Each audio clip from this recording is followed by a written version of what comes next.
Hello my dear friends. So in this video we are going to see the MCM with the memoization approach.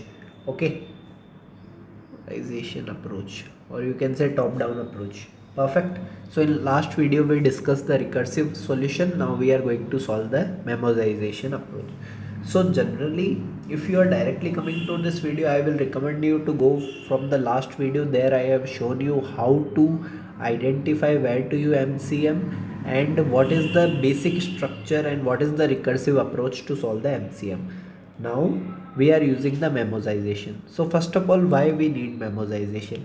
So sometimes, suppose if we are doing some recursive call, okay, like this, some recursive calls are going to happen, okay, like this, something like this. And here, suppose if you solved this problem, and if this problem again comes here, then you need to solve this entire branch again. So to avoid this solving the same problem again, next time we are storing it at some matrix, okay, and we are reusing this again value. Okay, so memoization is nothing, it is just recursive approach with some cache memory. Cache means we are going to store the values that we have already solved. Okay, so recursive solution is just to avoid the steps that we have already done. Means this value, suppose this is something, suppose this is n, this is n minus 1, this is n minus 2, this is n minus 3. Suppose if the function is done for n minus 3 and here again it is called for n minus 3.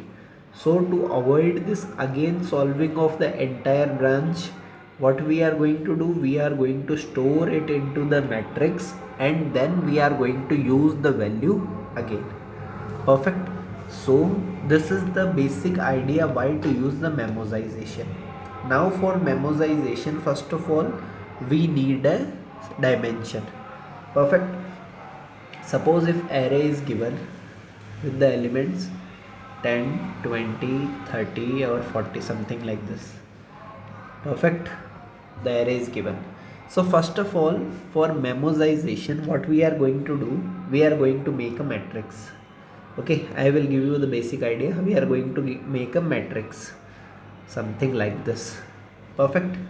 Then I told you that as soon as we solve the problem, we are going to store the value in the matrix. Suppose if we solve this, and if we go, and first of all here we are going to start this matrix with the -1. Perfect. So if we are going to start it with -1, it means that value is not solved. And suppose after solving this you get the value as 5, so you are going to update it as 5. Suppose if solving this you got a value something 6, okay, and here again the same function is called, this one. Okay, so you are going to come to this matrix and check if the value is -1. If value is, if value is equal to -1, it means we have to solve the entire thing again. Perfect. And if it is not -1, not equal to -1, then we are going to return this value, return this element of the dp of the place where it is. Perfect. It means what you have to do, first of all you need to start this dp with the -1, and as soon as you are solving any branch, you need to store the value in the branch. And next time, first before solving the branch, you need to check whether it is already solved or not. If it is not solved, then you have to solve, and if it is already solved, then we are directly going to return this element. Okay, so this is the approach. So first thing that clicks in your mind is what will be the size of the matrix required. Okay, so to check what is the size of the matrix required, we should go for the things that are going to be changed. Okay, so we have written the function def solve, okay, which was having array I and j. Okay, then we were doing some recursive calls, right? First of all, it was like this. If sorry, let me close this one. Then we were writing the base condition that if I is greater than equal to j, then what we were doing, we were returning 0. And then what we were doing, then we were using a for loop for k in range of I to j, and then we were storing some temporary solution. Temporary solution was solve of array I to k plus array solve array k plus 1 to j, and then one constant function array of I minus 1 multiply by array of k multiply by array of j. Okay, we were doing this, and then we were comparing the solution as it will be the minimum of temporary and solution, and here we are going to start solution with 0, and then we were returning the solution, return of solution, like this we were doing. Perfect. So now if you are going to see, here I and j are there, but here j is changed to k, here I is changed to k plus 1. It means I and j are changing, so according to them we need to find the dimension of the matrix. Okay, so the things that are going to change, you need to find the dimension of matrix according to them. So what is I and j? They are starting point and ending point.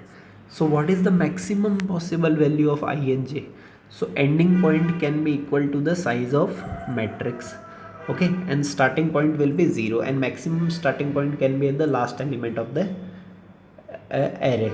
So it means the size of the matrix should be equals to the dimension of the array that we are having. Okay, so one thing is clear. So before, first of all, what we need to do, we need to initialize the dp.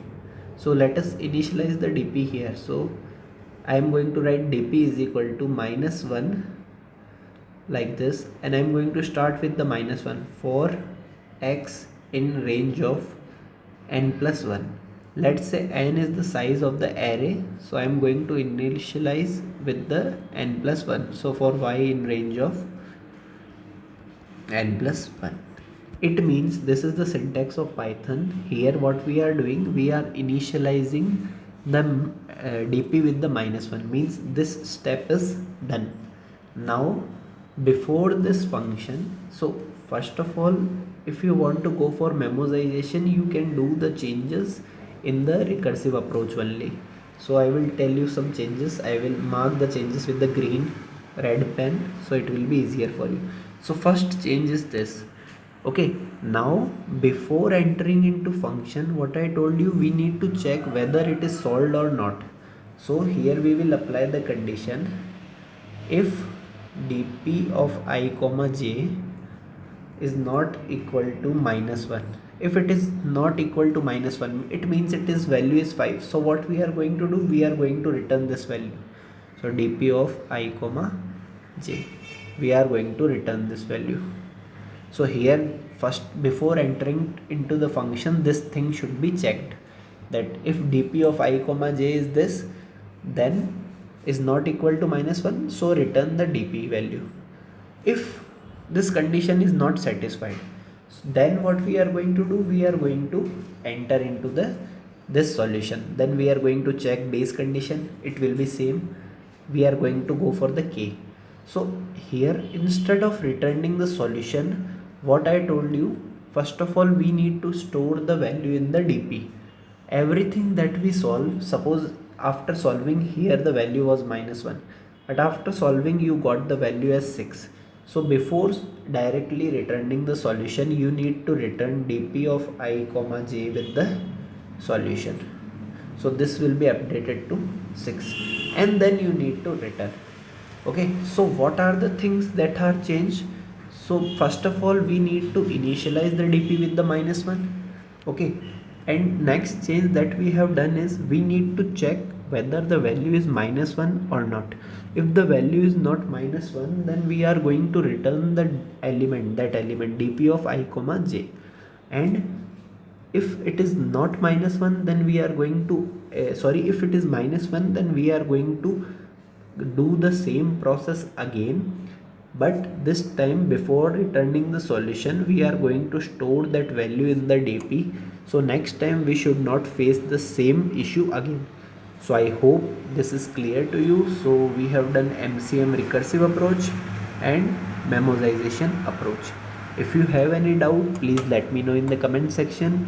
If I have done any mistake, please let me know in the comment section. If you like this, please do like the video, and if you are new to the channel, you can subscribe to my channel for the further videos, because we are trying to solve daily some coding problems that are going to improve your coding experience and interview experience. Thank you.